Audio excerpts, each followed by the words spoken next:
Hello प्यारे बच्चों, कैसे हैं आप? सब बढ़िया। तो आज की क्लास में पढ़ने वाले हैं ओम का नियम। लास्ट क्लासेस के अंदर हम पढ़ चुके हैं, वहां पे विद्युत धारा के और अपवहन वेग के साथ में संबंध के बारे में पढ़ चुके हैं और इसी के साथ में हम वहां पे अपवहन वेग व विद्युत क्षेत्र व विभवांतर के साथ में रिलेशन पढ़ चुके हैं। तो आज की क्लास में पढ़ने वाले हैं ओम का नियम, जो आप 10th क्लास में भी काफी पढ़ चुके हैं और बहुत ही सिंपल सा नियम है। और वहां पे अपन ओम के नियम का सत्यापन भी करने वाले हैं, वो भी दो तरीके से। एक तो सदिश रूप में करने वाले हैं और एक अदिश रूप में अपन करने वाले हैं। ये दोनों चीजें अपन यहाँ पे इस क्लास के अंदर कंप्लीट करने वाले हैं। तो देखिए, ओम के नियम के द्वारा क्या बताया गया कि हमारे पास में मान लीजिए कोई एक चालक तार है। उस चालक तार के पास में दो सिरे होंगे इस प्रकार से। ये मेरे पास में एक ये चालक तार है और यहाँ पे इस चालक तार के ये दो एंड हो गए, ये दो सिरे हो गए इसके। इन दोनों सिरों पर आप जो भी विभवांतर लगाते हैं, इन दोनों सिरों पे आप मान लीजिए यहां तक के लेकर यहां तक विभवांतर V उत्पन्न कर रखा है और V विभवांतर उत्पन्न होने की वजह से कुछ विद्युत धारा प्रवाहित होती है। आप सभी लोग जानते हैं अच्छी तरह से कि विद्युत धारा का जो प्रवाह होता है वो किसकी वजह से होता है? विभवांतर उत्पन्न होने के बाद में ही विद्युत धारा का वहां पे विद्युत धारा का प्रवाह हो पाता है। ओके, तो विद्युत धारा का प्रवाह विभवांतर की वजह से होता है। तो इसका मतलब ये हुआ कि जितना ज्यादा विभवांतर लगाए तो विद्युत धारा का मान कम होगा या ज्यादा होगा। ये ओम के द्वारा बताया गया। तो ओम ने बताया कि जब भी हम किसी चालक तार के सिरों पर लगाया गया विभवांतर उसमें प्रवाहित विद्युत धारा के समानुपाती होता है। कहने का मतलब उन्होंने ये कहा कि कोई भी हमारे पास में एक चालक तार है, उस पे आपने विभवांतर लगा रखा है तो वहां पे वह उस प्रवाहित विद्युत धारा के समानुपाती होगा। इसके अंदर मान लीजिए आई विद्युत धारा प्रवाहित हो रही है, लेकिन इसके लिए कंडीशन है प्यारे बच्चों।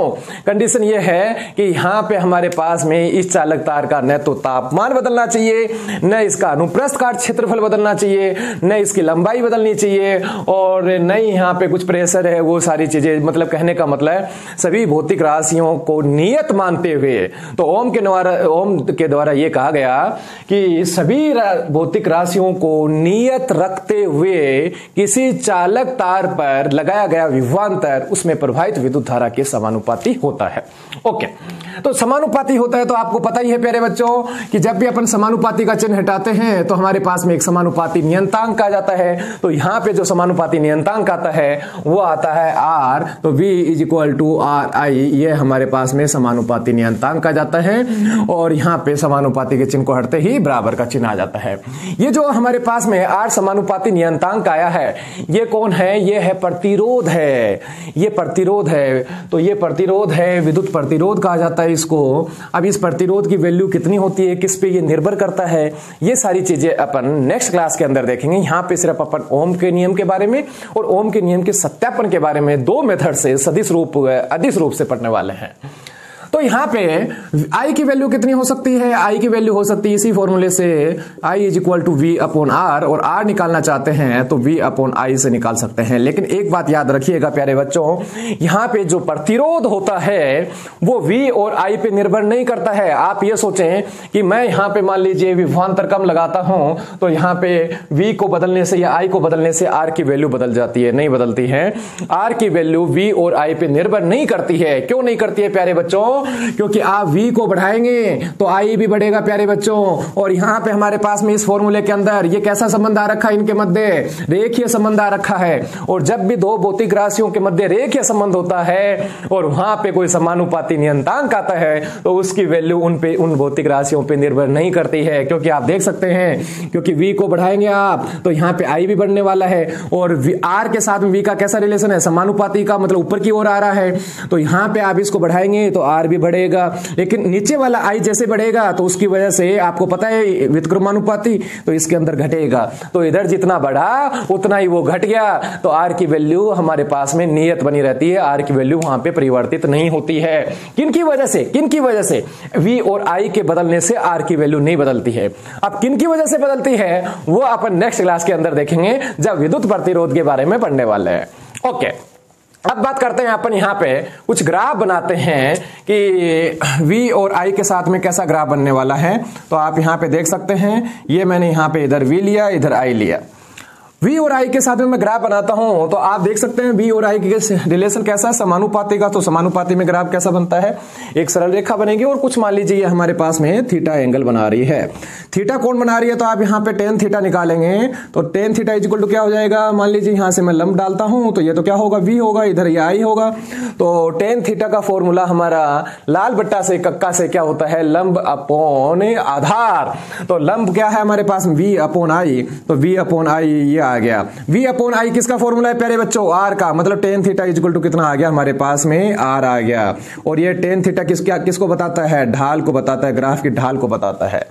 तो V और I के मध्य जब ग्राफ बनाते हैं तो वहां पे वो जो ग्राफ प्राप्त होता है वह ग्राफ किसकी, ये जो हमारे पास V और I के मध्य जो ग्राफ प्राप्त हुआ है उसकी ढाल को शो करता है। मतलब कहने का मतलब इसकी जो ढाल होगी वो किसके बराबर होगी, प्रतिरोध के बराबर होती है।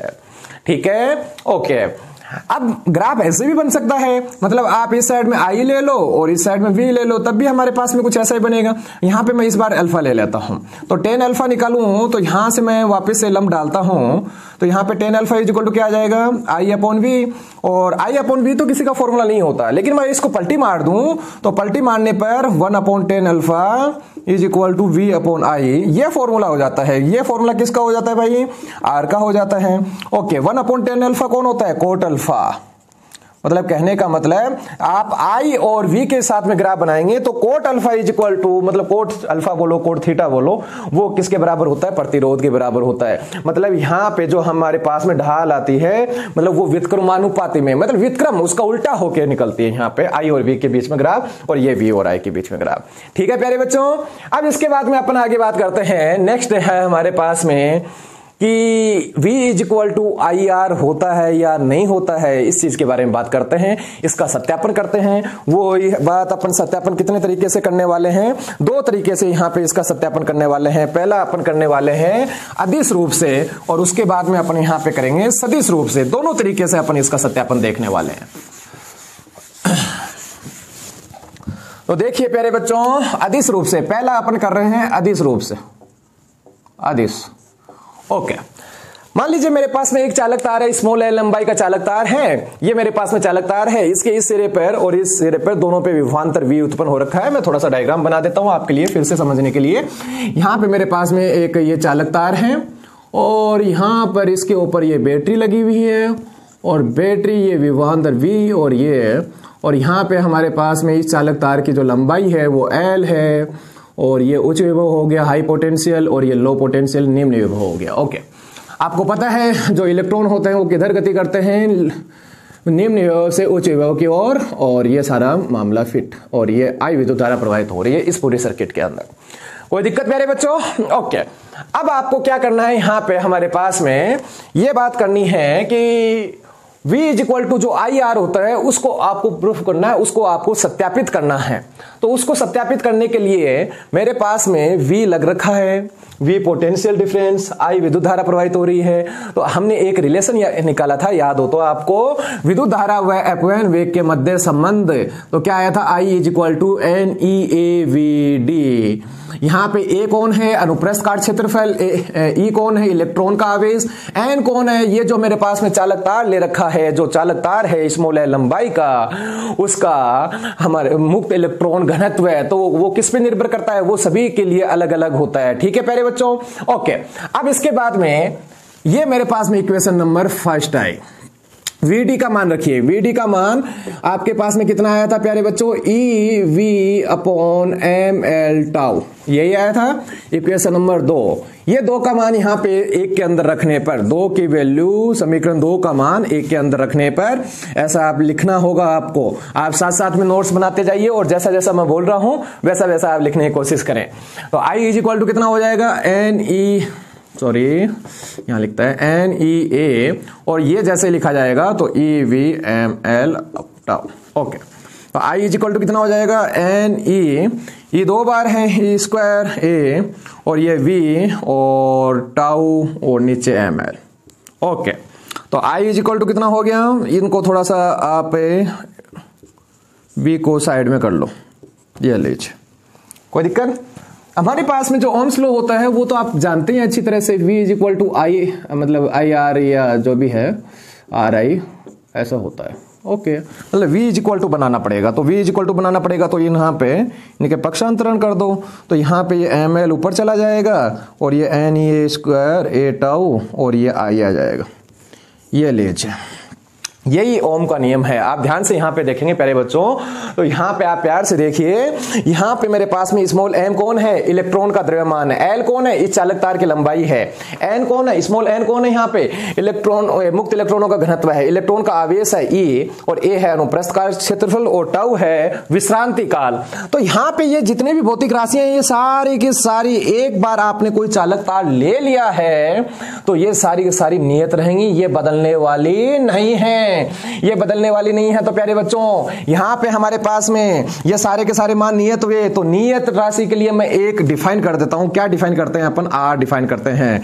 तो ये क्या आ गया हमारे पास में, v is equal to R I, I R मतलब जो ऐसा बोला जाता है, तो ये आ गया ओम का नियम। तो कहने का मतलब ये हुआ कि ये सारा का सारा ये जो मामला है वो किसका फॉर्मूला है, ये प्रतिरोध का फॉर्मूला है। मतलब प्रतिरोध की वैल्यू कितनी होती है, एम एल एन ई ए स्क्वायर ए टाउ, ये प्रतिरोध की वैल्यू होती है जो नेक्स्ट क्लास के अंदर अपन बात करने वाले हैं। ठीक है प्यारे बच्चों, ओके। तो एक तो ये तरीका हो गया जो अदिश रूप से हमने यहाँ पे इसको प्रूफ करने की कोशिश की है, और जो नेक्स्ट वाला जो हमारा तरीका है वो है एक और इसका फर्स्ट मेथड, ये अदिश के अंदर फर्स्ट मेथड किया है हमने। अब मैं अदिश के अंदर ही सेकंड मेथड करने की कोशिश कर रहा हूं, तो सेकंड मेथड अदिश के अंदर ही। अभी आपने एक फॉर्मूला नहीं पढ़ा है, E is equal to sorry J is equal to sigma E, J is equal to sigma E. Okay, J क्या है यहाँ पे, धारा घनत्व है, सिग्मा कौन है यहाँ पे, कंडक्टिविटी है, मतलब कहने का मतलब चालकता है, सिग्मा है चालकता, और ई है यहाँ पे हमारे पास में विद्युत क्षेत्र। तो यहाँ पे हमारे पास में इनके मध्य हमको रिलेशन देखना है प्यारे बच्चों।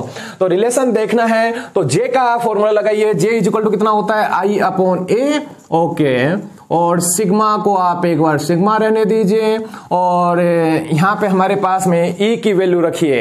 ई की वैल्यू कितनी हो जाती है हमारे पास में, ई की वैल्यू हो जाती है, आपने रिलेशन पढ़ा था वहां पे D V is equal to क्या आता है, ई इंटू डी आर आता है, तो ई इज इक्वल टू क्या हो जाएगा, वी अपॉन एल हो जाएगा, क्योंकि यहाँ पे हमारे पास में पोटेंशियल कितना लग रहा है, वी, तो वी अपॉन एल हो जाएगा। यहां तक किसी को दिक्कत, ओके।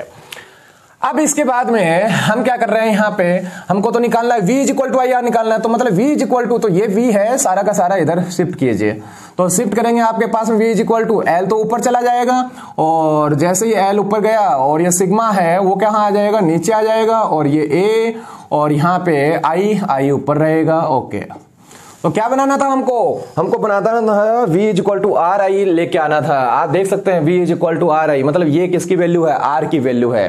और वैसे हम आपको पता है सिग्मा इज इक्वल टू क्या होता है, 1 अपॉन रो होता है। ये रो वाला तो कौन होता है, इसको तो बोलते हैं प्यारे बच्चों, अगली क्लास के अंदर अपन पढ़ने वाले हैं, इसको तो बोलते हैं प्रतिरोधकता बोलते हैं, प्रतिरोधकता क्या होता है नेक्स्ट क्लास में बताएंगे, और इसको बोला जाता है चालकता।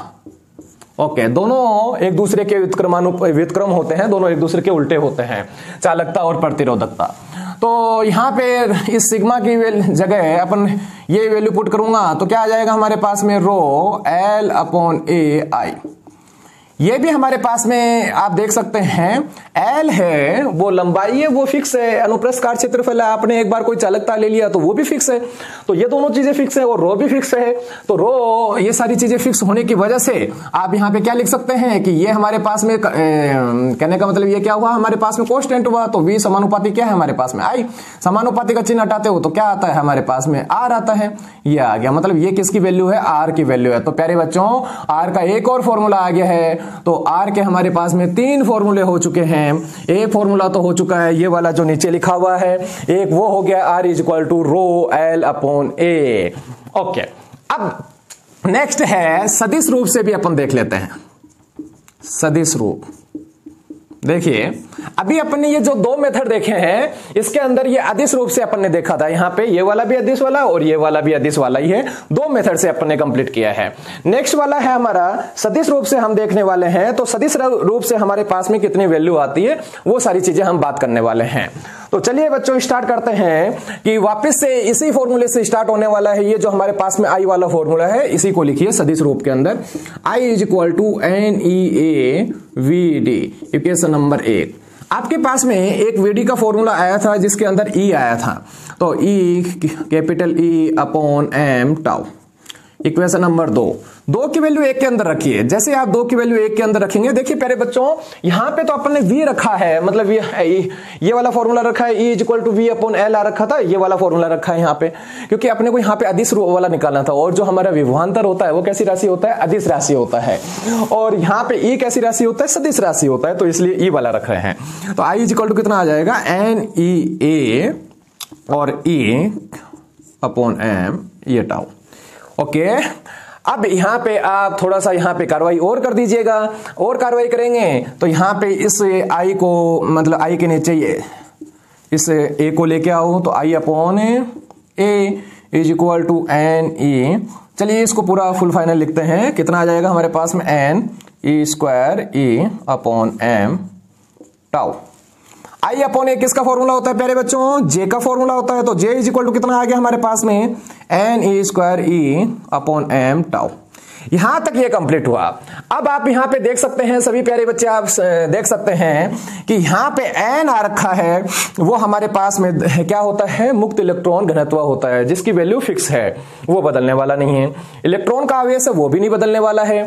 M इलेक्ट्रॉन का द्रव्यमान ये भी नहीं बदलने वाला। और टाउ भी आपको क्वेश्चन रखना है, क्योंकि हमारे पास में जब अपन ने ओम का नियम पढ़ा तो वहां पे पढ़ा था अपन ने कि सभी भौतिक राशियां हैं वो क्या होनी चाहिए? कांस्टेंट होनी चाहिए।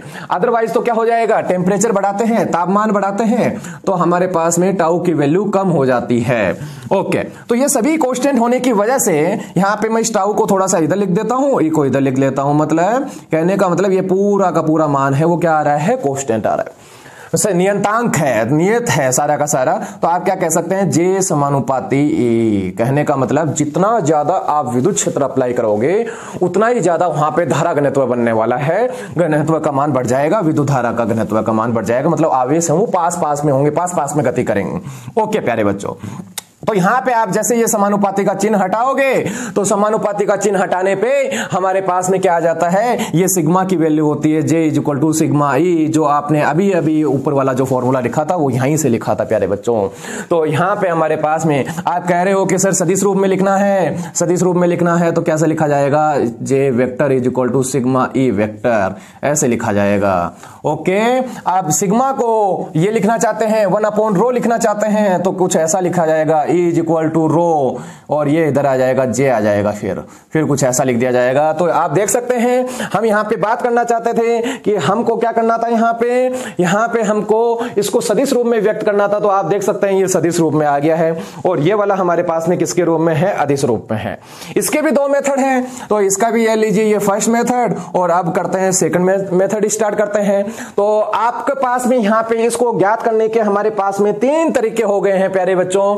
ये फर्स्ट वाला मेथड, दूसरा मेथड, तीसरा मेथड। अब अपन स्टार्ट करते हैं चौथा मेथड। तो चौथा मेथड है V is equal to IR। आप जानते हैं V का फॉर्मूला क्या होता है? V का फॉर्मूला होता है हमारे पास में प्यारे बच्चों, V इज इक्वल टू हो जाता है आपके पास में, आपने बहुत बार पढ़ लिया है। V जो रिलेशन पढ़ा था अपन ने DV is equal to EDR वाला, उसके अंदर क्या आया था हमारे पास में? मतलब DV is equal to EDR, मतलब यहां पे भी क्या हो जाएगा हमारे पास में? V is equal to E into L। मतलब कहां तक लग रहा है? ये E और L। ओके, अब यहां पे आप इसके बाद में आगे वैल्यू पुट कर दीजिए। V is equal to IR के अंदर आप जैसे ही वैल्यू पुट करेंगे तो I क्या होता है? आपने पढ़ा है धारा घनत्व वाला formula, J is equal to कितना होता है? I अपॉन A होता है। तो I इज इक्वल टू क्या हो जाएगा भाई साहब? JA हो जाएगा। तो ये लिख दिए, मैंने JA लिख दिया। अब इसके बाद में आपको यहाँ पे हमारे को R की वैल्यू भी पुट कर देनी है।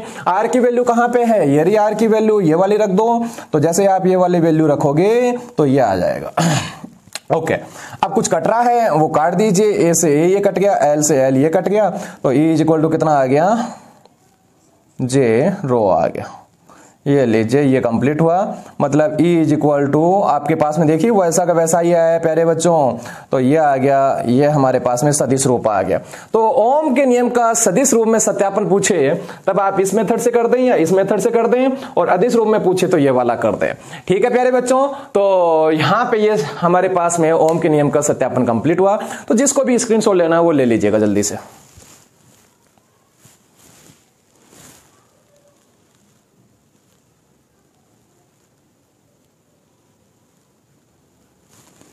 हो गया है, ओके।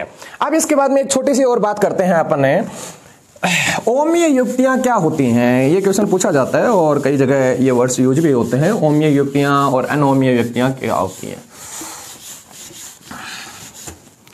देखिए, ओम का नियम कहां तक लगता है, लिमिटेशन कहां तक है, मतलब कहां तक आप इसकी सीमाएं निर्धारित कर सकते हैं। तो एक तो होता है, देखिए ओमीय युक्तियां होती हैं, ओमीय डिवाइसेज। तो ओमिक डिवाइसेस कौन सी होती हैं, ओमीय युक्तियां कौन सी होती हैं?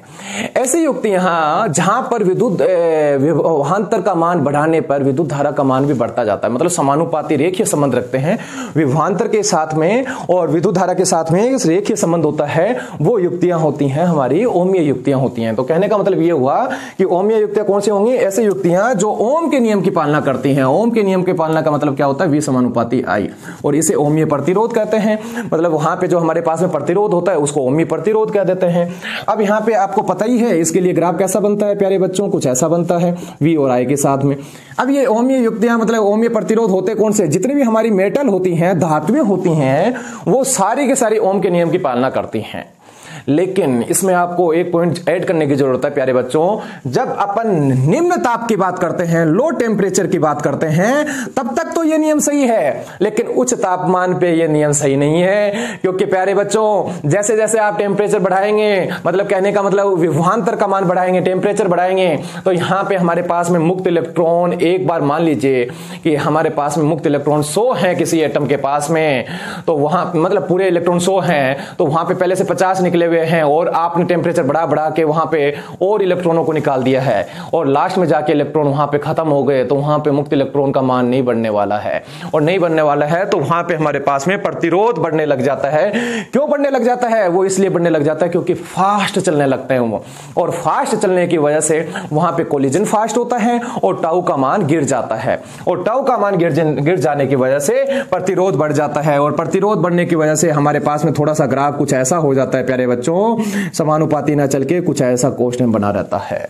तो आप समझ पा रहे होंगे कि कहने का मतलब ये हुआ कि निम्न ताप के ऊपर ओमीय युक्तियां कौन से होती हैं? जो मेटल होता है वो सारे के सारे ओमीय प्रतिरोध होते हैं, उनके जो भी प्रतिरोध की बात करेंगे।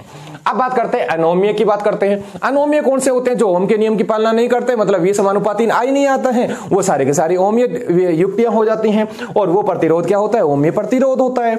ओके, अब मतलब एग्जांपल टाइप, जैसे अपन आगे के चैप्टरों में पढ़ेंगे, अर्धचालक वाला जो चैप्टर पढ़ेंगे उसके अंदर डायोड के बारे में पढ़ने वाले हैं। तो डायोड का जो V और I के साथ में जो ग्राफ बनता है, V और I के साथ में जो ग्राफ बनता है हमारे पास में कुछ ऐसा बनता है, मतलब आगे जाके कुछ ऐसा सॉरी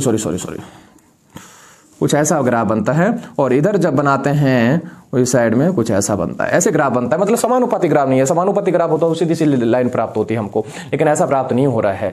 तो ये जो डायोड है, ट्रांजिस्टर है, थर्मिस्टर है, निर्वात नलिकाएं हैं, ये सारी की सारी अनोमीय युक्तियां होती हैं। ठीक है प्यारे बच्चों, तो आज की क्लास यहीं समाप्त करते हैं, अगली क्लास के अंदर मिलते हैं। Okay bye.